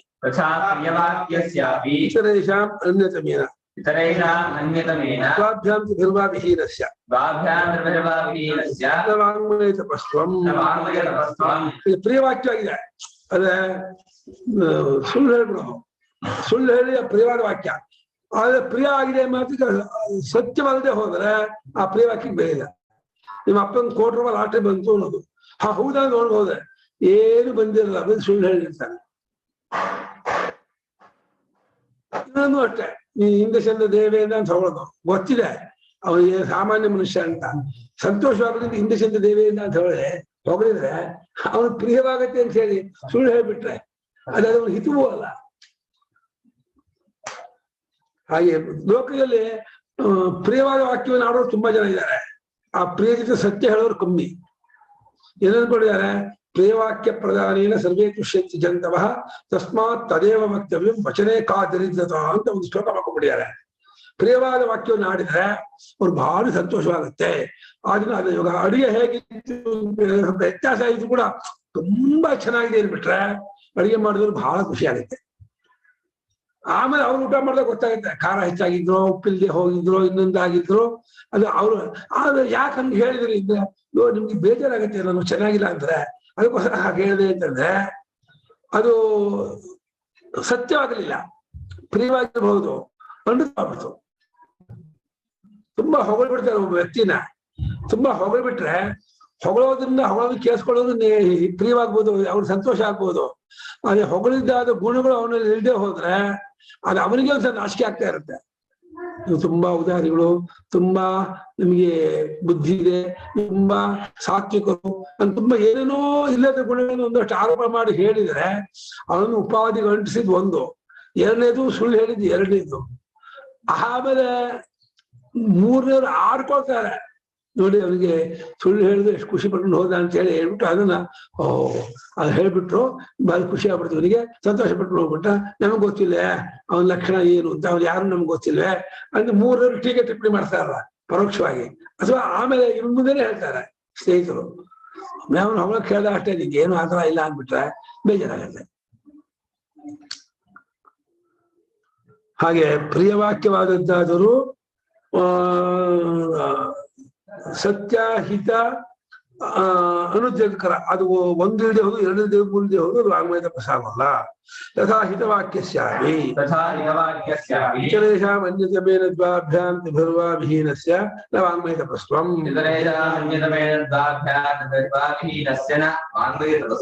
ಮೊದಲನೇ ವಾಕ್ಯದಲ್ಲಿ ಎಲ್ಲ ಅರ್ಥ ಆಗ್ತಿತ್ತು, ಮತ್ತೆ ಅದನ್ನ ವಿವರಣೆ ಕೊಡ್ತಾ ಇದ್ದಾರೆ ಭಾಷಿಕರು. ಒಂದು ಯಾವುದೇ ಧರ್ಮಕ್ಕೂ ಗುಣಕ್ಕೂ ಕೇಳಿಸ್ತಿಲ್ಲಮ್ಮ, ಕೇಳಿಸ್ತಾ ಇದೆಯಾ? ಕೇಳಿಸ್ತಾ ಇದೆಯಾ? ನಾವು ಹೊಗಳೋದ್ರಿಂದ ಬೇರೆಯವ್ರಿಗೆ ಸಂತೋಷ ಆಗತ್ತೆ ಅನ್ನೋದು ನಮ್ ಭಾವನೆನೇ ಅಲ್ವಾ? ಅವ್ರಿಗೆ ಸಂತೋಷ ಆಯ್ತು ಏನಾಯ್ತು ನಮ್ಗೆ ಹೆಂಗ್ ಗೊತ್ತಾಗತ್ತೆ? ಅದೊಂದು ನಿಜ, ಅದು ಕರೆಕ್ಟ್ ಹೇಳಿದ್ದು. ನಾವ್ ಅನ್ಕೊಂಡ್ಬಿಡ್ತೀವಿ ಅಷ್ಟೇ. ಅಲ್ಲಲ್ಲ, ಸ್ತೋತ್ರ ಕಸ್ಯನ ಪ್ರಿಯಂ ಅಂತ ಒಂದು ವಾಕ್ಯ ಇದೆ. ಸ್ತೋತ್ರ ಪರಮೇಶ್ವರನೇ ಸ್ತೋತ್ರ ಮಾಡಿದ್ರೆ ಅವ್ನು ಮೆಚ್ತಾನೆ, ನಾರಾಯಣನೇ ಮೆಚ್ಕೊಳ್ತಾನೆ. ಮನುಷ್ಯ ಸ್ತೋತ್ರ ಮಾಡಿದ್ರೆ ಮೆಚ್ಕೊಳ್ದು ಸಂತೋಷ ಪಡೋದು ಜ್ಞಾನಿ ಆಗಿದ್ರೆ ಅಲ್ಲ. ಸುಳ್ಳು ಸುಳ್ಳ ಸ್ತೋತ್ರ ಮಾಡಿದ್ರೆ ಅಮ್ಮ ಮನುಷ್ಯರಿಗೆ ಏನಾಗುತ್ತೆ ಅಂದ್ರೆ ಅವನ ಸಂಸ್ಕಾರ ತಕ್ಕ ಹಾಗೆ ಕೆಲವು ಸಂಸ್ಕಾರವಂತರಾದವರಿಗೆ ಅಲ್ಲೇ ಹೇಳ್ಬಿಡ್ತಾರೆ, ಸಾಕು ಇದೆಲ್ಲ ಹೇಳ್ಬೇಡಿ, ಇದೆಲ್ಲ ನನ್ನ ಹತ್ರ ಏನೇ ಇಲ್ಲ ಅಂತ ಬೊಬ್ಬಳ್ಬಿಡ್ತಾರೆ. ಕೆಲವು ಜನ ಹೇಳಕ್ಕಾಗದಲ್ಲಿ ಸಂಕೋಚದಿಂದ ಯಾವ ಸುಮ್ಮನೆ ಏನು ಹೇಳ್ತಾರೆ, ನನಗೇನು ಇಲ್ಲ ಅಂತ ಬೇಜಾರು ಮಾಡ್ಕೊಳ್ತಾರೆ, ಹೇಳಕ್ಕಾಗಲಿದ್ದಾರೆ. ಕೆಲವು ಜನ ಅದು ಖುಷಿ ಪಡ್ಕೊಳ್ತಾರೆ, ಹೇಳಿದ್ರೆ ಸಂತೋಷ ಪಡ್ಕೊಳ್ತಾರೆ. ಸುಳ್ಳೆ ಹೇಳಿದ್ರು ಕೆಲವು ಜನಕ್ಕೆ 10 ಜನ ಮುಂದೆ ಹೊಗಳಿದಾರ ಸಾಕು, ಆ ಸುಳ್ಳೋ ನಿಜವೋ ಅದ್ ಬೇಕಿಲ್ಲ. 10 ಜನ ಏನ್ ಅನ್ಕೊಳ್ತಾರೆ ಕೇಳೋರು, ಹೌದಾ ಅಂಥವ್ರ ಅಂತ ಅನ್ಕೊಳ್ತಾರಲ್ಲ ಅಂತ ಇವ್ರು ಕಲ್ಪಿಸ್ಕೊಂಡು ಸಂತೋಷ ಪಡ್ಕೊಳ್ತಾರೆ. ಇವರೇ ತಪ್ಪನೆ. ಒಂದ್ ಸಭೆಯಲ್ಲಿ ಒಬ್ಬ ವ್ಯಕ್ತಿನ ಕುರ್ಚಿ ಮೇಲೆ ಕೂರಿಸ್ಬಿಟ್ಟು ಅವ್ರ ಅಂಥ ಪುಣ್ಯಾತ್ಮ ಇಲ್ಲದ ಸಲ್ಲದ ಇರೋ ಒಂದೆರಡು ಜೊತೆಗೆ ಇಲ್ಲದ 5-6 ಸೇರಿಸ್ಕೊಂಡು ಹೇಳಿದ್ರೆ ಕೇಳೋರಿಗೆ ಏನನ್ಸುತ್ತೆ, ಗೊತ್ತಿದೆ ಇದ್ದವರಿಗೆ ನಿಜನೂ ಅನ್ಕೊಳ್ತಾರೆ ಕೆಲವು ಜನ. ಅದು ಹೊಗಳಿಸ್ಕೊಂಡವ್ರಿಗೆ ಏನನ್ಸುತ್ತೆ, ನನ್ ಬಗ್ಗೆ ಅವರೆಲ್ಲ ನಿಜ ಅನ್ಕೊಂಡ್ರು ಅಂತ ಕಲ್ಪನೆ ಮಾಡುತ್ತೆ. ಅದನ್ನ ಖುಷಿ ಆಗತ್ತೆ.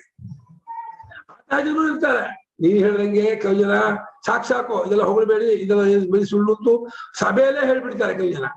ಕೆಲವು ಜನ ಕಸಿ ಬಿಸಿ ಪಡ್ಕೊಳ್ತಾರೆ, ಅಯ್ಯೋ ಯಾಕಪ್ಪ ಹೇಳ್ತಾರೆ, ಸುಳ್ಳು ಹೇಳ್ತಾರೆ, ನನ್ನದಂತ ಇಲ್ಲ, ಗುಣ ಏನು ಇಲ್ಲ, ಬರೀ ಸುಳ್ಳು ಹೇಳ್ತಾರೆ. ಅಲ್ಲೇ ಅವರು ಹೇಳಕ್ಕಾಗದೇನೆಯೇ, ಅದನ್ನ ಡೈಜೆಸ್ಟ್ ಮಾಡ್ಕೊಳಕ್ಕಾಗದೇನೆಯೇ ಒದ್ದಾಡ್ಕೊಂಡು ಮಾಡ್ತಾರೆ, ಕಸಿ ಬಿಸಿ ಮಾಡ್ಕೊಳ್ತಾರೆ.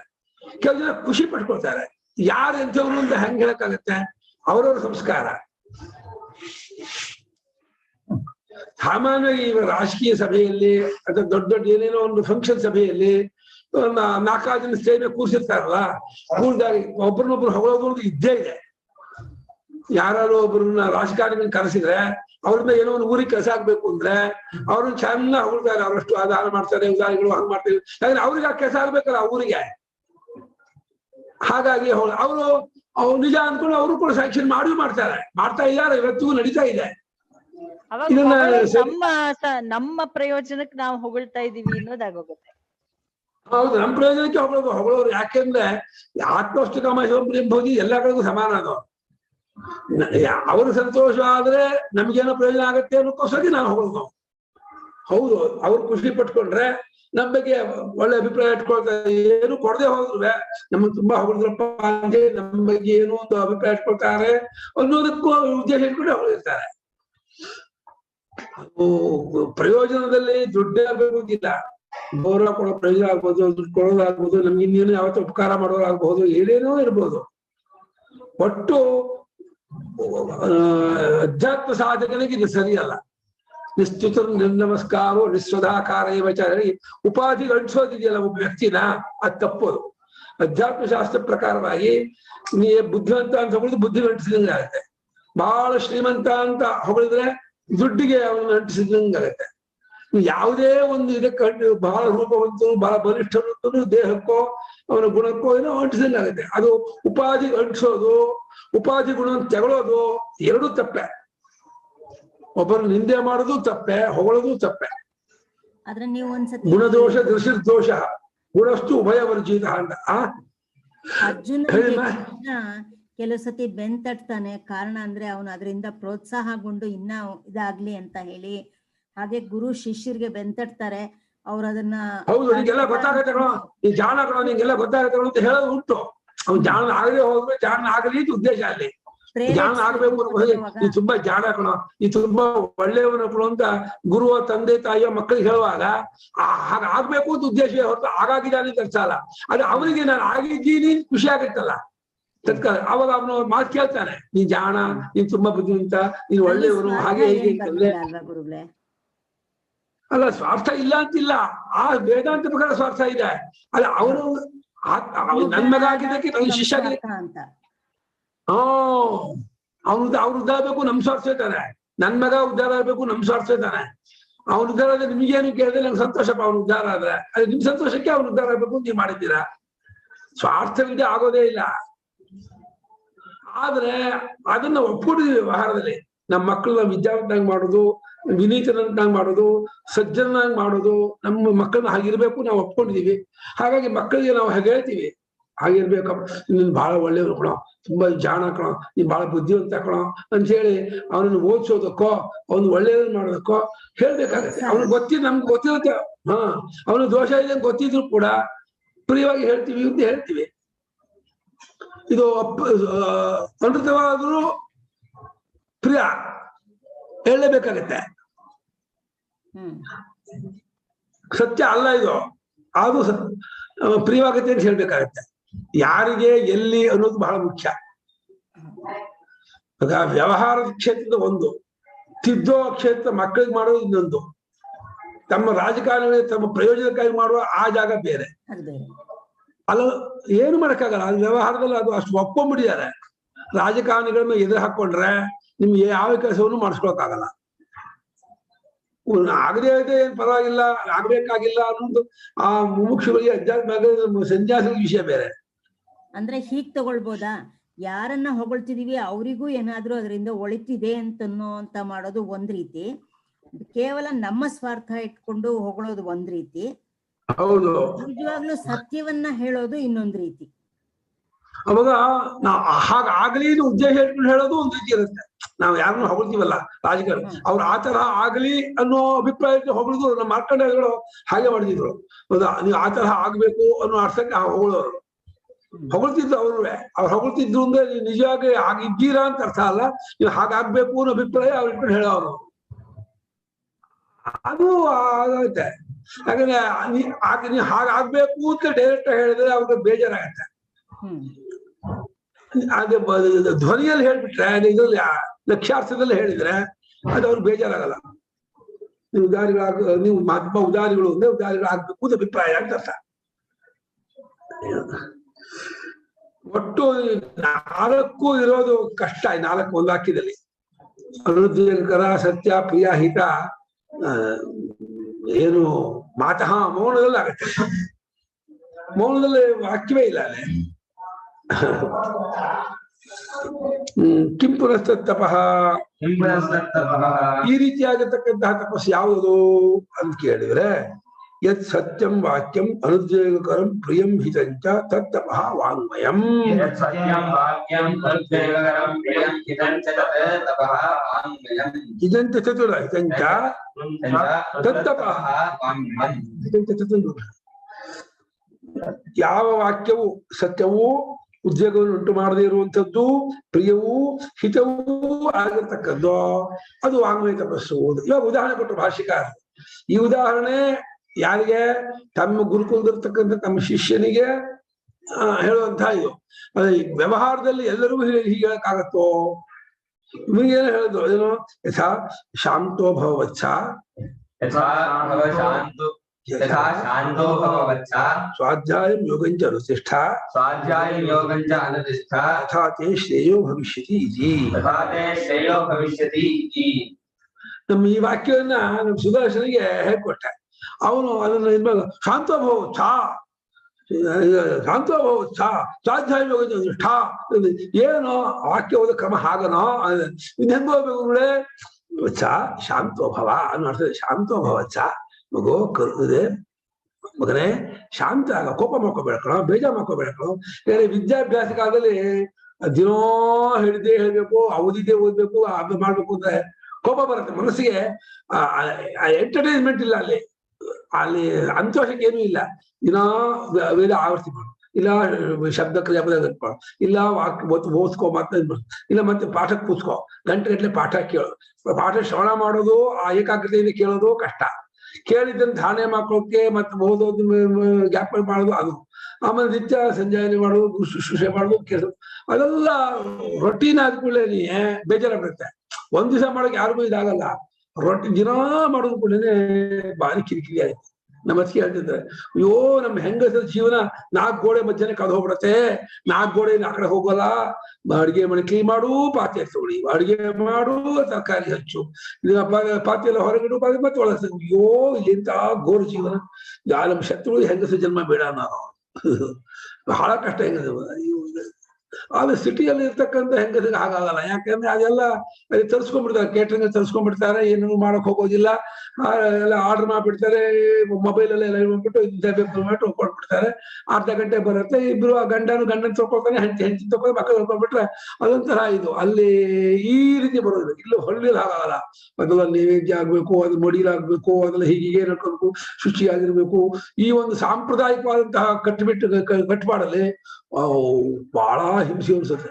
ಏನೋ ಅಧ್ಯಾತ್ಮಿಕ ಜ್ಞಾನದ ಹಿನ್ನೆಲೆ ಇದ್ದೆ ಪರವಾಗಿಲ್ಲ, ಹಾಗಿಲ್ಲದೇನೆ ಬರೀ ಮೆಕ್ಯಾನಿಕ್ ಆಗಿ ಮಾಡ್ತಾ ಇರೋದು ಬಿಟ್ರೆ ಹುಚ್ಚಿಡ್ದಂಗೆ ಆಗ್ಬಿಡತ್ತೆ.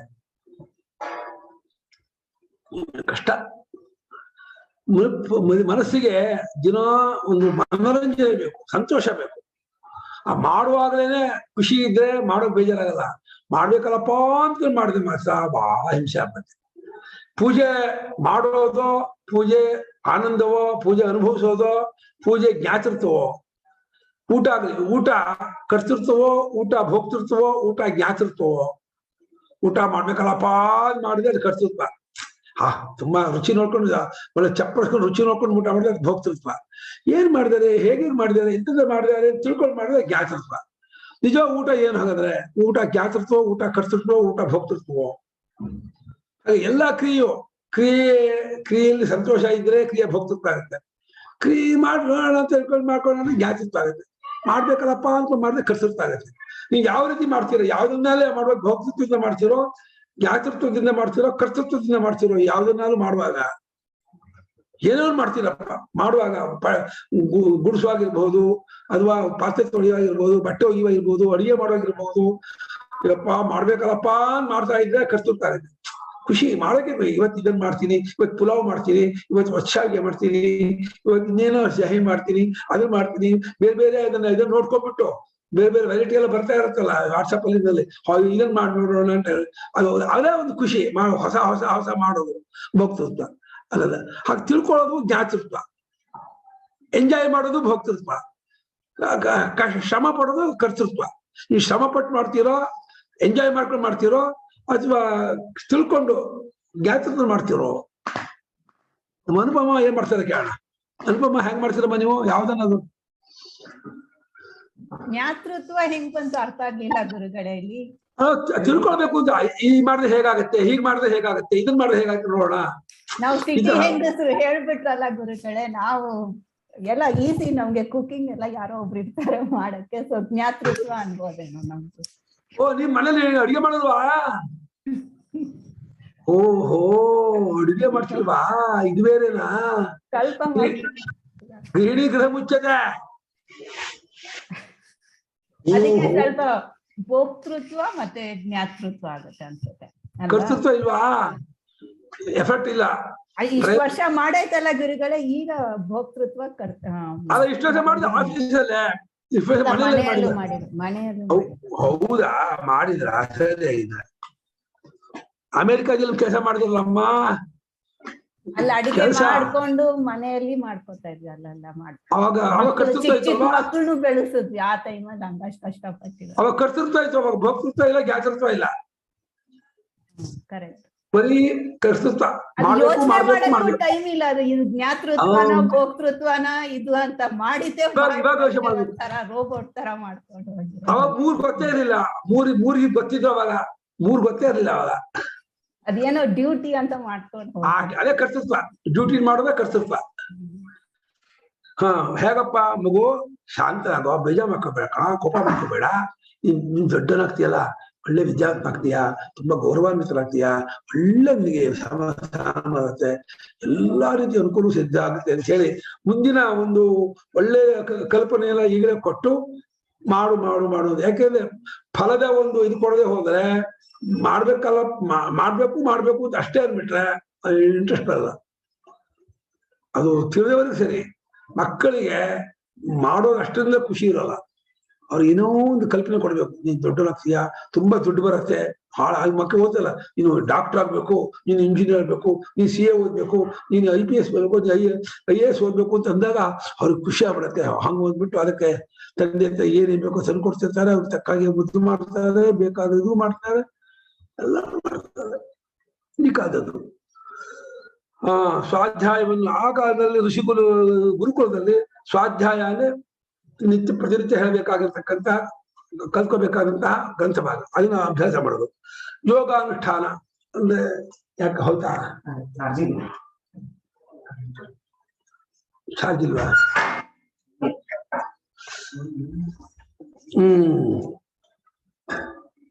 ಸ್ವಶಾಖಿ ಮಾಡು. ಸ್ವಾಮಿ ಯೋಗಂಚ ಅನುಷ್ಠಾನಕ್ಕೆ ಏನು ಹೇಳಿಲ್ಲ ಟಿಪ್ಪಣಿಯಲ್ಲಿ. ಯೋಗಾನುಷ್ಠಾನ ಮಾಡುವಂದ್ರೆ ನಿತ್ಯ ಕರ್ಮ ಮಾಡುವುದು ಅನ್ಬೇಕು, ಅಥವಾ ನಿಯಮದಿಂದ ಇರೋದು ಹೇಳ್ಬೇಕು. ಒಂದು ವ್ಯವಸ್ಥೆಯಿಂದ ಇರೋದು ಯೋಗ ಮಾಡ್ಬೇಕು. ಗುರುಕುಲದ ನಿಯಮದಿಂದ ಇರೋ, ಸ್ವಾಧ್ಯಾಯ ಮಾಡು, ಮತ್ತೆ ಶಾಂತನಾಗಿರು. ಆವಾಗ ನಿನಗೆ ಶ್ರೇಯಸ್ಸಾಗತ್ತೆ, ಒಳ್ಳೇದಾಗತ್ತೆ ಅನ್ನುವಾಗ ಆ ಗುರುಗಳ ಕಾನ್ಸೆಪ್ಟ್ ಏನು, ಶಿಷ್ಯನ ಕಾನ್ಸೆಪ್ಟ್ ಏನು?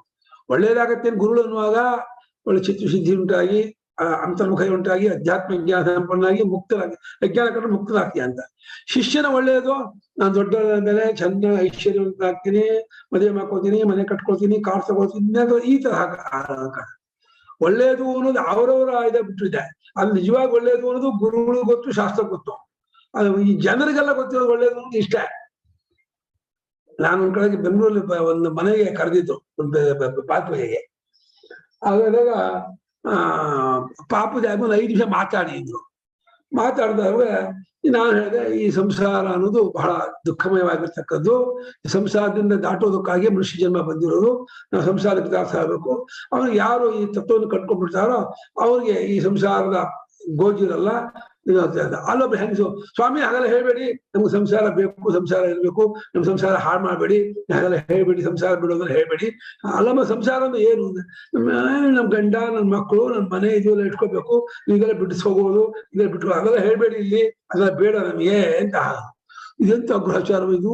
ಸಂಸಾರ ಅಂದ್ರೆ ಗಂಡನ ಜೊತೆ ಮಕ್ಕಳ ಜೊತೆ ಇರೋದೇ ಸಂಸಾರ. ಇನ್ನ ಬೇಕು ಇದನ್ನ ಹೇಳ್ತಾ ಇದ್ದಾರೆ ಹೊರತು ಇಲ್ಲಿ ಒಳ್ಳೆ ದುಡ್ಡು ಬರೋದನ್ನ ಹೇಳಿ, ನಮ್ಗೆ ಚೆನ್ನಾಗಿ ದುಡ್ಡು ಬರೋದು, ನಮ್ಮ ಮಕ್ಕಳಿಗೆಲ್ಲ ಒಳ್ಳೆ ವಿದ್ಯಾಭ್ಯಾಸ ಆಗೋದು, ನಿಮ್ಗೆ ಇದೆಲ್ಲ ಹೇಳ್ಬೇಡಿ. ಆ ವೇದಾಂತ, ವೈರಾಗ್ಯ ಅದೆಲ್ಲ ಬೇಡ, ಭಕ್ತಿ ಇಲ್ಲ, ಹಂಗೆ ಹೇಳ್ತಾರೆ ಅವರು. ಅನುಪಮ ಅವ್ರು ಸವಿತಾ ಅನ್ನೋರು ಕೇಳ್ತಾ ಇದಾರೆ ಅನ್ಸುತ್ತೆ. ಆದ್ರೆ ತುಂಬಾ ಜನಕ್ಕೆ ಬೇಕಾಗಲ್ಲ ಅನ್ಸುತ್ತೆ ಗುರುಗಳೇ, ಹೆದರ್ಕೊಂಡ್ಬಿಡ್ತಾರೆ ಜಾಸ್ತಿ ಇದೆಲ್ಲ ಮಾತಾಡ್ಬಿಟ್ರೆ ಯಾರನ್ನೆಲ್ಲ ತಲೆ ಕೆಡಿಸ್ಬಿಡ್ತಾರೆ ನಮ್ದು ಅನ್ನೋ. ಇವಾಗ ಮಕ್ಕಳಿಗೆ ಔಷಧಿಯಿಂದ ಹೆದರಿಕೆ, ಔಷಧಿ ಅಂದ್ರೆ ಅದು ಕುಡಿಸದೇ ಇರಕ್ ಆಗಲ್ಲಪ್ಪ, ಜ್ವರ ಬಂದ ಬಂದಾಗ. ಆದ್ರೆ ಮೆಚುರಿಟಿ ಬರ್ಬೇಕು ಗುರುಗಳೇ, ಮೆಚುರಿಟಿ ಬರ್ಬೇಕು ಅಂದ್ರೆ ಅಮ್ಮ ಸುಮ್ನೆ ಕಾಲ ಕಳ್ಬಿಟ್ರೆ ಮೆಚುರಿಟಿ ಬರಲ್ಲ. ಮೆಚುರಿಟಿ ಕೇಳ್ತಾನೆ ಮೆಚುರಿಟಿ ಬರೋದು. ಸುಮ್ನೆ ಕತ್ತೆ ಹಾಗೆ 70 ವರ್ಷ 80 ವರ್ಷ ಆದ ಮೆಚುರಿಟಿ ಬಂದ್ಬಿಡತ್ತಾ? 80 ವರ್ಷ ಆದ ಮಾತ್ರಕ್ಕೆ ಮೆಚುರಿಟಿ ಬರಲ್ಲ, ವೈರಾಗ್ಯ ಬರಲ್ಲ. ಆದ್ರೆ ಭಗವಾನ್ ಹೇಳ್ತಾರಲ್ಲ ಗುರುಗಳೇ, ಚಾಪ್ಟರ್ 3 ಅಲ್ಲಿ ನಾ ಬುದ್ಧಿ ಭೇದಂ ಜನಯೇತ್ ಅಂತ. ಮಾಡ್ಬೇಕು, ಮನಬುದ್ಧಿ ಭೇದ ಜನ ಏನರ್ಥ? ಇದನ್ನ ಮಾಡ್ಬೇಡ ಬೇಡ ಅಂತ ಇದ್ದಾರೆ ಹೊರತು ಅವನಿಗೆ ಈ ಭಗವದ್ಭಕ್ತಿ ಹೇಳ್ಬೇಡ, ಕರ್ಮಯೋಗ ಹೇಳ್ಬೇಡ ಅಂತ ಹೇಳ್ತಾ ಇಲ್ಲ. ಕರ್ಮಯೋಗ ಅವು ಒಳ್ಳೆ ಮಾರ್ಗ ಇದ್ದಾನೆ, ಕರ್ಮಯೋಗ ಕರೆಕ್ಟ್ ಹೇಳ್ಬೇಕಾ? ಅದು ಏನು ಹೇಳ್ಬೇಡ, ಆ ವಿಚಾರ ಬೇಡ ನಮ್ಗೆ, ಸಿದ್ಧಿ ವಿಚಾರ, ಇದ್ರ ಸಂಸಾರದ ಬಿಡಿಸೋ ವಿಚಾರ ಹೇಳ್ಬೇಡಿ. ನಮ್ ಸಂಸಾರವೇ ಚೆನ್ನಾಗಿರ್ಲಿ, ನಮ್ ಸಂಸಾರ ಚೆನ್ನಾಗಿ ಹೆಂಡತಿ ಮಕ್ಕಳು ಮನೆ ಮಠ ದುಡ್ಡು ಹಣಕಾಸು ತುಂಬಾ ಹೆಚ್ಚಾಗೋ ಮಾರ್ಗ ಅದನ್ನು ಬೇಕೇ ಹೊರತು ನೀವು ಅದು ಬೇಡ ಅಂದ್ಬಿಟ್ಟು ಏನ್ ಹೇಳ್ತೀರ ಅವ್ರಿಗೆ? ಅಲ್ಲ, ಇವಾಗ ಕರ್ತೃತ್ವದಿಂದ ಮಾಡ್ಬೇಕಾ ಭೋಕ್ತೃತ್ವದಿಂದನಾ ಜ್ಞಾತೃತ್ವದಿಂದನಾ? ಅಲ್ಲ, ಮಾಡೋದು ಅನ್ನೋದು ಅನಿವಾರ್ಯವಾದಾಗ ಭೋಕ್ತೃತ್ವ ಮಾಡಿದವ್ರಿಗೆ ಬೇಜಾರಾಗಲ್ಲ. ಅದು ಮಾಡೋದು ಅನ್ನೋದೇ ತಪ್ಪು. ನಿಜವಾಗಿ ಕರ್ತೃತ್ವ ಮಾಡ್ಬಾರ್ದು, ಭೋಕ್ತೃ ಮಾಡಿ ಜ್ಞಾನ ಮಾಡೋದು ಅನ್ನೋದೇ ನಮ್ ಸ್ವಭಾವ ಅಲ್ಲ. ಅದು ಮಾಡ್ಲೇಬೇಕು ಅಂತ ಇಟ್ಕೊಂಡ್ರೆ ಭೋಕ್ತೃತ್ವದಿಂದ ಮಾಡಿದ್ರೆ ಅವ್ರು ಮಾಡೋ ಕ್ರಿಯೆಯಲ್ಲಿ ಬೇಜಾರಾಗಲ್ಲ, ಎಷ್ಟು ಮಾಡಿ ಸಂತೋಷ ಇರುತ್ತೆ. ಕರ್ತೃತ್ವದಿಂದ ಮಾಡಿದ್ರೆ ಸರಿನೋ ಅಂತ ಅನ್ಸತ್ತೆ. ಅಯ್ಯೋ, ಕರ್ತೃತ್ವ ಮಾಡಿದ್ರೆ ಅಯ್ಯಪ್ಪ ಪರಾಜಯ ಪರತಂತ್ರತೆ ಬರುತ್ತೆ. ಕರ್ತೃತ್ವದಲ್ಲಿ ಪರತಂತ್ರ ಇಷ್ಟವಾಗಲ್ಲ. ಇಷ್ಟು ಮಾಡ್ಲೇಬೇಕು ಅಂತ ನೀವ್ ಮಾಡ್ಬಿಟ್ರೆ ಕರ್ತವ್ಯ ಬೇರೆ. ಕರ್ತವ್ಯ ಬುದ್ಧಿಯಿಂದ ಮಾಡ್ಬೇಕಪ್ಪ. ಯಾಕೆ ಕರ್ತವ್ಯ ಅಂತ ಬರುತ್ತಲ್ಲ? ಕರ್ತವ್ಯ ನಂಗೇನ್ ಕರ್ತವ್ಯ? ನಿಮ್ಗೆ ಏನೋ ಒಂದು ಸಂತೋಷದ ತೋರಿಸ್ಬೇಕು. ಈ ಕರ್ತವ್ಯಕ್ಕಾಗಿ ಕರ್ತವ್ಯವ, ಕರ್ತವ್ಯ ಇನ್ನೊಂದಕ್ಕಾಗಿಯ? ಗೃಹಿಣಿ ಕರ್ತವ್ಯ ಮಕ್ಕಳನ್ನ ಬೆಳೆಸೋದು. ಯಾಕೆ ಬೆಳೆಸ್ಬೇಕು? ಗೃಹಿಣಿ ಯಾಕೆ ಮಕ್ಕಳನ್ನ ಬೆಳೆಸ್ಬೇಕು? ಮಕ್ಕಳನ್ನ ಬೆಳೆಸಿದ್ರೆ ಏನಾಗತ್ತೆ ಹೇಳ್ಬೇಕಲ್ಲ. ಶಾಸ್ತ್ರ ಗೃಹಿಣಿ ಕರ್ತವ್ಯ ಅಷ್ಟೇ, ಅದ್ರಲ್ಲಿ ಪ್ರಶ್ನೆ ಇಲ್ಲ. ಯಾಕೆ ಬೇಕು? ನನಗೆ ಯಾಕೆ ಕರ್ತವ್ಯ? ಗೃಹಿಣಿ ಕರ್ತವ್ಯ ಅರ್ಥ ಇಲ್ಲ. ಮನುಷ್ಯನಿಗೆ ಮಕ್ಕಳನ್ನ ಬೆಳೆಸೋದು ಅಂದಾಗ ಯಾವ ರೀತಿ ಬೆಳೆಸೋದು ಒಂದು, ಬೆಳೆಸಿದ್ರಿಂದ ಯಾವ ಪ್ರಯೋಜನ ಏನು ಎರಡನೇದು.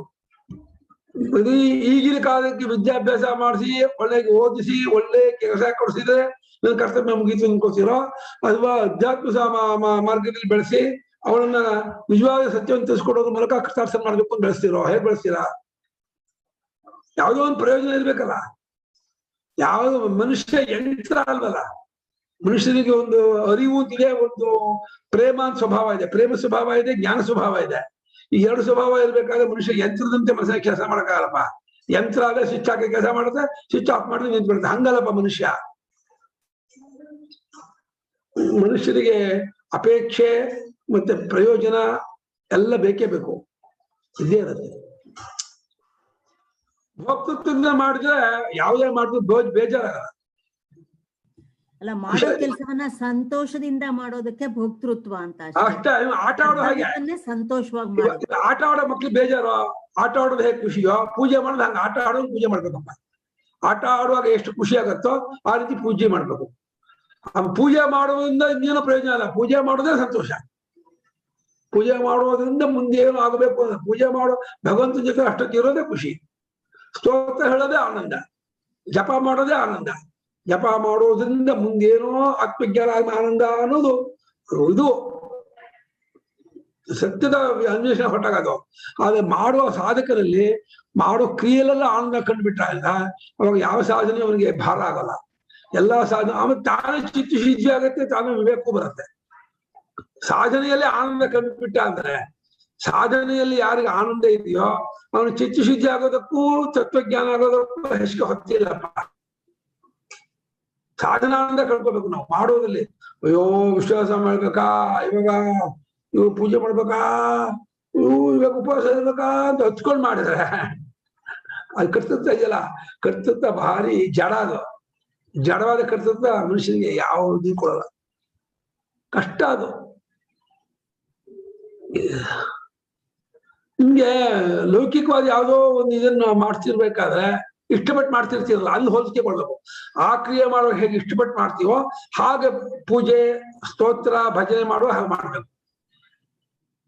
ನಾನು ಹೇಳಿದೆ ಆಟ ಆಡುವಾಗ ಹೇಗೆ ಮಕ್ಕಳು ಖುಷಿಯಾಗಿ ಆಡ್ತಾರೋ ಹಾಗೆ ನಾವು ಸಂಧ್ಯಾ ವಂದನೆ, ಸ್ತೋತ್ರ, ಜಪ, ಪಾರಾಯಣ, ಭಜನೆ ಏನ್ ಮಾಡುವಾಗಲೂ ಆ ರೀತಿ ಅದೇ ಆನಂದ ಅಂತ ಮಾಡ್ತಾ ಹೋಗ್ಬೇಕು. ಅವಾಗ ಅದು ಎಷ್ಟೊತ್ತು ಮಾಡಿದ್ರು ಬೇಜಾರಾಗಲ್ಲ.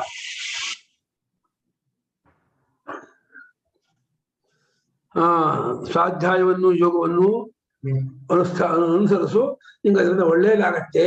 ನಿಮ್ಗೆ ಚಿಕ್ಕ ಮಕ್ಕಳಿಗೆ ಏನ್ ಮಾಡಿದ್ರು ಆ ಕ್ರಿಯೆಯಲ್ಲಿ ಆನಂದ ಪಡಿಸೋಕೆ ಆಗಲ್ಲ. ನಮ್ಗೆ ಅಟ್ಕೊಂಡೇ ಬರ್ತಾರೆ. ನನ್ಗಂತೂ ಸ್ಪಷ್ಟ ನಮ್ಮ ಮಕ್ಕಳು ಉಪನಯನ ಮಾಡ್ಕೊಳ್ಳೋ ಭಾರಿ ಉತ್ಸಾಹ ಇತ್ತು.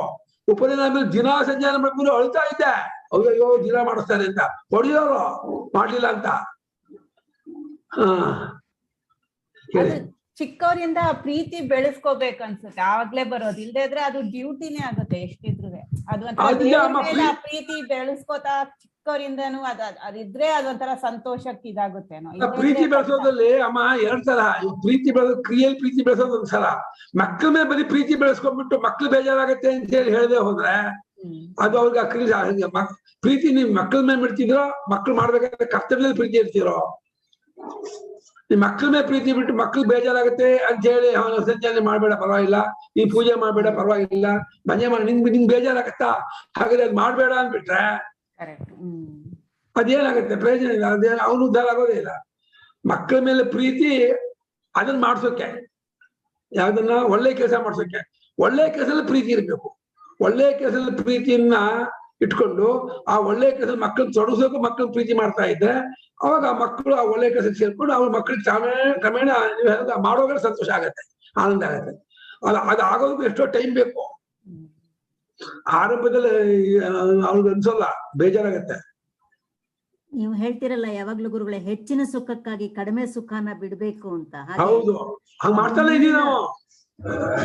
ಯಾವ್ದನ್ನ ಹೆಚ್ಚು ತಂದ್ಕೊಳ್ತೀವೋ ಅದಕ್ಕಾಗಿ ಕಮ್ಮಿ ಬಿಡ್ತೀವಿ. ನಮ್ಗೆ ಓದೋದು ಹೆಚ್ಚು, ದುಡಿಯೋದು ಹೆಚ್ಚು, ಮದುವೆ ಆಗೋದು ಹೆಚ್ಚು ಅಂದ್ರೆ ತಾನೇ ಓದೋದು ಹೆಚ್ಚಾದ್ರೆ ಆಟ ಪಾಠ ಕಮ್ಮಿ ಆಗತ್ತೆ. ಮದುವೆ ಹೆಚ್ಚಾಗೋದು, ದುಡಿಯೋದು ಹೆಚ್ಚಾಯ್ತು ಅಂತ ಆದ್ರೆ ಓದೋದು ಕಮ್ಮಿ ಆಗತ್ತೆ. ತುಂಬಾ ದುಡಿದ ಮೇಲೆ ಮದುವೆ ಮಾಡ್ಕೋಬೇಕು ಹೆಚ್ಚು ಅಂತ ಆದ್ರೆ ದುಡಿಮೆಗೂ ಚಕ್ಕರನ್ನು ಹುಡುಗಿಯಿಂದ ಹೋಗ್ತಾನೆ. ಮದುವೆ ಆದ್ಮೇಲೆ ಇನ್ಯಾವ್ದು ಹೆಚ್ಚು ಅದನ್ನು ಕಮ್ಮಿ ಮಾಡ್ತಾನೆ. ಯಾವ್ದನ್ನ ಹೆಚ್ಚು ಅಂತ ಕೊಡ್ತಾನೋ ಆ ಹೆಚ್ಚಿಗಾಗಿ ತನ್ನ ಟೈಮನ್ನೆಲ್ಲ ಕೊಡ್ತಾನೆ, ಕಮ್ಮಿ ಇದೆ ಅಂತ ಆನೆ ಬಿಡ್ತಾನೆ. ನಿಜವಾಗಿ ಯಾವ್ದು ಹೆಚ್ಚಾಗಿದೆ ಅಂತ ಕೇಳಿದ್ರೆ ಆತ್ಮಜ್ಞಾನವೇ ಹೆಚ್ಚು, ಮೋಕ್ಷವೇ ಹೆಚ್ಚು. ಅದಕ್ಕಾಗಿ ಜಾಸ್ತಿ ಟೈಮ್ ಕೊಡ್ಬೇಕು, ಬಾಕಿ ಬಿಡ್ಬೇಕು. ಅದೇ ಸನ್ಯಾಸ ಅಂದ್ರೆ. ಇನ್ನೇನು ಅಲ್ಲ. ಸನ್ಯಾಸ ಅಂದ್ರೆ ಜೀವನದಲ್ಲಿ ಅತ್ಯಂತ ಪರಮ ಶ್ರೇಯಸ್ಕರವಾದ ಆತ್ಮಜ್ಞಾನ, ತತ್ವಚಿಂತನೆ, ತತ್ವಚಿಂತನೆ ವಿಚಾರ ಜ್ಞಾನಕ್ಕಾಗಿ. ಅದು ಹೆಚ್ಚು ಅಂತ ಅಂದ್ಕೊಂಡ್ರೆ ಅದಕ್ಕೆ ಅಡ್ಡಿ ಮಾಡೋದು ಬಿಡ್ತಾನೆ. ಫಂಕ್ಷನ್ ಹೋಗೋದು ಬಿಡ್ತಾನೆ, ಸಿನಿಮಾ ಹೋಗೋದು ಬಿಡ್ತಾನೆ, ಟಿವಿ ನೋಡೋದನ್ನು ಬಿಡ್ತಾನೆ, ಏನೇನೋ ಹೊರಗಡೆ ಸುತ್ತೋದು ಮಾಡೋದು ಅಲ್ಲ ಬಿಡ್ತಾನೆ. ಹೆಚ್ಚಿನದಕ್ಕಾಗಿ ಕಮ್ಮಿ ಬಿಡೋದು ಮನುಷ್ಯನ ಸ್ವಭಾವ. ಅದು ಅದನ್ನೇನು ವಿಧಿ ಮಾಡ್ಬೇಕಾಗಿಲ್ಲ. ಯಾವ್ದನ್ನ ಹೆಚ್ಚು ಮಾಡ್ಕೊಂಡಿದ್ದಾನೆ ಅನ್ನೋದನ್ನ ಮಾತ್ರ ಅವ್ನಿಗೆ ಅರ್ಥ ಮಾಡ್ಬೇಕು. ಪ್ರತಿಯೊಬ್ಬರು ಯಾವ್ಯಾವುದನ್ನ ಹೆಚ್ಚು ಮಾಡ್ಕೊಂಡೇ ಇರ್ತಾರೆ. ಹೆಚ್ಚಿಗಾಗಿ ನನ್ ಪುರ್ಸತ್ತಿಲ್ಲ ಅಂದ್ರೆ ಏನರ್ಥ ಹೇಳಿ? ಪುರ್ಸತ್ತಿಲ್ಲ ಅಂದ್ರೆ ನಾನು ಯಾವ್ದು ಹೆಚ್ಚು ಮಾಡ್ಕೊಂಡಿದ್ದೀನಲ್ಲ ಅದನ್ನ ಬಿಟ್ಟು ಬರೋಕ್ ಆಗಲ್ಲ. ನಿಮ್ ಕೆಲಸಕ್ಕೆ ಈಗ ವೇದಾಂತ ಪಾಠ ನನ್ ಪುರ್ಸತ್ತಿಲ್ಲ ಅಂದ್ರೆ ನನ್ನ ಆಫೀಸಿಗೆ ಹೋಗೋದೋ, ನನ್ನ ಮನೆ ಕೆಲಸವೋ, ನನ್ ಇನ್ಯಾವುದೋ ಅದು ನಂಗೆ ಹೆಚ್ಚಾಗಿರೋದ್ರಿಂದ ಅದನ್ನ ಬಿಟ್ಟು ಇಲ್ಲಿ ಬರೋಕ್ಕಾಗಲ್ಲ, ಪುರ್ಸತ್ತಿಲ್ಲ ಅಂತ. ನಂಗೆ ಅದು ಹೆಚ್ಚು, ನಿಂದು ಕಮ್ಮಿ ಅಂತ ಅದರ್ಥ ಅದೇ ಬರೋದು. ಪುರ್ಸತ್ತಿಲ್ಲ ಅಂದ್ರೆ ನೀವು ಪುರ್ಸತ್ತಿಲ್ಲ. ಎಲ್ಲರಿಗೂ ಇದೇ ಟೈಮ್ ಇರೋದು. ಇದೇ 24 ಗಂಟೆಲೆ ಊಟ ತಿಂಡಿ ನಿದ್ದೆ ಮಾಡಿಯೇ ಸಾಧನೆ ಮಾಡ್ಬೇಕು. 25ನೇ ಗಂಟೆ ಇದನ್ನಕ್ಕೆ ಯಾರಿಗೂ ತರೋಕ್ಕಾಗಲ್ಲ.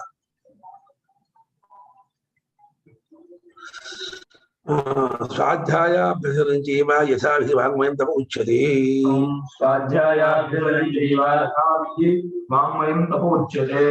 ಸ್ವಾಧ್ಯಾಯಾಭ್ಯಸನವನ್ನು ಯಥಾವಿಧಿ ಅಂದ್ಬಿಟ್ರು. ಅಂದ್ರೆ ಇದು ಬ್ರಹ್ಮಚಾರಿಗಳಿಗೆ ಗೃಹಸ್ಥರಿಗೆ ಹೇಳುವಾಗ ಈ ಅರ್ಗಾದಿನ ಅಭ್ಯಾಸ ಹೇಗೆ ಮಾಡ್ಬೇಕು ಅಂತ ಶಾಸ್ತ್ರ ಹೇಳಿದೆಯೋ ಹಾಗೆ ನಿಯಮದಿಂದ ಮಾಡುವಂತ ಏದೋ ಮಾಡ್ಕೊಂಡ್ರೆ ಎಲ್ಲವೂ ಸಾಧ್ಯ ಆಗ್ತದೆ. ಸ್ತೋತ್ರ ಸ್ನಾನ ಮಾಡ್ಕೊಂಡು ಮೌನದಿಂದ ದೇವ್ರ ಮುಂದೆ ಕೂತ್ಕೊಂಡು, ಅದು ಏಕಾಂತ ಶುಚಿ ಜಾಗದಲ್ಲಿ ಕೂತ್ಕೊಂಡು ವಿಷ್ಣು ಸಹಸ್ರನಾಮ ಹೇಳ್ತೀನಿ, ಅಥವಾ ಗೀತೆ ಹೇಳ್ತೀನಿ, ಅಥವಾ ಬೇರೆ ಕಾರಿಕೆಗಳನ್ನು ಓದ್ತೀನಿ, ಅಥವಾ ಬೇರೆ ಗಜಮುಖ ಸ್ತೋತ್ರಗಳನ್ನು ಹೇಳ್ತೀನಿ, ಯಾವ್ದಾರು ಹೇಳಿ. ಒಟ್ಟು ತಾನು ಒಂದು 35 ಗಂಟೆ ಕಾಲ ಕಂಠಪಾಠ ಮಾಡಿದಂತಹ ಒಂದು ಕೆಲವು ಸ್ತೋತ್ರ ಸಾಹಿತ್ಯ, ಕೆಲವು ತತ್ವ ಸಾಹಿತ್ಯ, ಕೆಲವು ಸಾಧನ ಸಾಹಿತ್ಯ ಅಂತ ಹೇಳ್ತಿರಲ್ಲ, ಅದನ್ನೆಲ್ಲ ದಿನ ನಿಯಮಿತವಾಗಿ 1 2 ಗಂಟೆ 3 ಗಂಟೆ 4 ಗಂಟೆ ಇಟ್ಕೊಂಡು ಹೇಳೋದು. 24 ಗಂಟೆ ಹೇಳಕ್ ಆಗಲ್ವಲ್ಲ, ಶ್ರೀ ಸಾಮರ್ಥ್ಯ ಇರಲ್ವಲ್ಲ. ಏನೋ ದಿನಕ್ಕೆ ನಾನು 6 ಅಧ್ಯಾಯ ಗೀತೆ ಪಾರಾಯಣ ಮಾಡಿಯೇ ಮಾಡ್ತೀನಿ, ಅಥವಾ 3 ಅಧ್ಯಾಯ ಮಾಡ್ತೀನಿ. ಎಷ್ಟೋ ಜನ ಪುಣ್ಯಾತ್ಮರು ಪೂರ್ತಿ ಗೀತಾ ಅಧ್ಯಾಯ ಪಾರಾಯಣ ಮಾಡ್ತಾರೆ, 18 ಅಧ್ಯಾಯನು ದಿನ ಮಾಡ್ತೀನಿ ಅಂತಾರೆ. ಕೆಲವು ಜನ 6 ಅಧ್ಯಾಯ, ಕೆಲವು ಜನ 3 ಅಧ್ಯಾಯ, ಅವರವರ ಇದು. ಹಾಗೆ ಇನ್ನು 3 ಅಧ್ಯಾಯ ಮಾಡಿ ಬೇರೆ ಏನೋ ಮಾಡ್ತಾರೆ, ಇನ್ನೇನೋ ಓದೋದು, ಇನ್ನೇನೋ ಚಿಂತನೆ ಮಾಡೋದು, ಇನ್ನೇನೋ ಪಾಠ ಹೇಳೋದು, ಪಾಠ ಕೇಳೋದು, ಏನೋ ಮಾಡ್ತಾರೆ. ಇದೆಲ್ಲ ಆಪ್ಷನ್ ಪರವಾಗಿಲ್ಲ. ಇದು ಬೇಜಾರಾಯ್ತು ಅಂತ ಹೇಳಿ ಟಿವಿ ನೋಡ್ತೀನಿ, ಹೊರಗಡೆ ಹೋಗ್ತೀನಿ, ಇನ್ನೇನೋ ಮಾಡ್ತೀನಿ ಅನ್ನೋ ಆಪ್ಷನ್ ಇದೆಯಲ್ಲ, ಅದು ಕುಂಬಾರನಿಗೊಂದು ವರ್ಷ ದೊಣ್ಣೆಗೊಂದು ನಿಮಿಷ ಅಂತ ಹೇಳಿ ಗಂಟೆಗಟ್ಟಲೆ ನೀವು ಸಂಸ್ಕಾರ ಮಾಡ್ಕೊಂಡಿದ್ದನ್ನ ಮತ್ತೆ ವ್ಯವಹಾರಕ್ಕೆ ರಾಜಕೀಯಕ್ಕೆ ಹೋದ್ರೆ ಅಷ್ಟು ಮತ್ತೆ ಮಲಿನ ಆಗುತ್ತೆ ಮನಸ್ಸು. ಮತ್ ಮಲಿನವಾಯ್ತು ಮತ್ತೆ ಮುಚ್ಚಬೇಕು. ಮನಃಪ್ರಸಾದ ಸೌಮ್ಯತ್ವಂ ಮೌನಮಾತ್ಮ ವಿನಿಗ್ರಹ. ಪ್ರಸಾದ ಸೌಮ್ಯತ್ವಂ ಮೌನಮಾತ್ಮ ವಿನಿಗ್ರಹ. ಭಾವ ಸಂಶುದ್ಧಿರಿತ್ಯೇತತ್ ತಪೋಮಾನಸ ಉಚ್ಯತೆ. ಭಾವ ಸಂಶುದ್ಧಿರಿತ್ಯೇತತ್ ತಪೋಮಾನಸ ಉಚ್ಯತೆ. ಮನಃ ಪ್ರಸಾದ ಸೌಮ್ಯತ್ವಂ ಮೌನಮಾತ್ಮ ವಿನಿಗ್ರಹ. ಭಾವ ಸಂಶುದ್ಧಿರಿತ್ಯೇತತ್ ತಪೋಮಾನಸ ಉಚ್ಯತೆ. ಮನಃ ಮನಃಪ್ರಸಾದ ಸೌಮ್ಯತ್ವಂ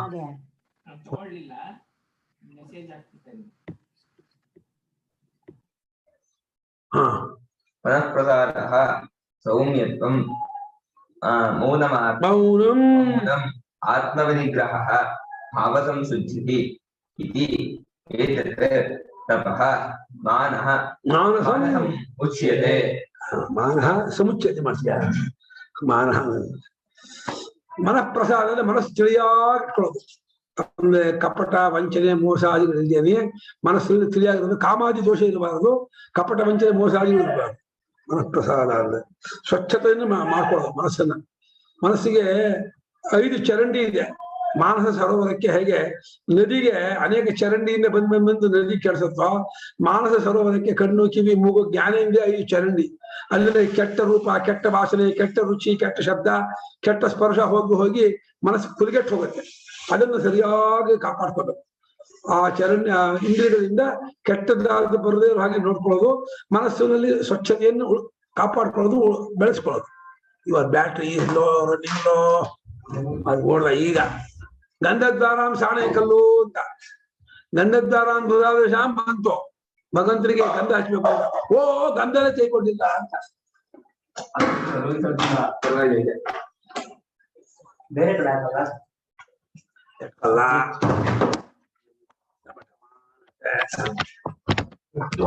ಹಾಕೋ.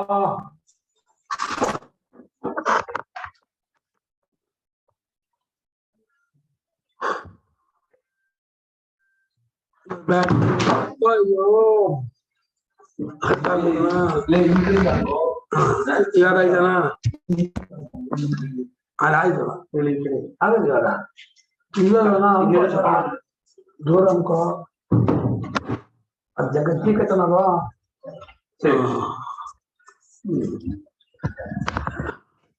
ಎಲ್ಲ ಸರ್ವಂ ಪರವಶಂ ದುಃಖಂ.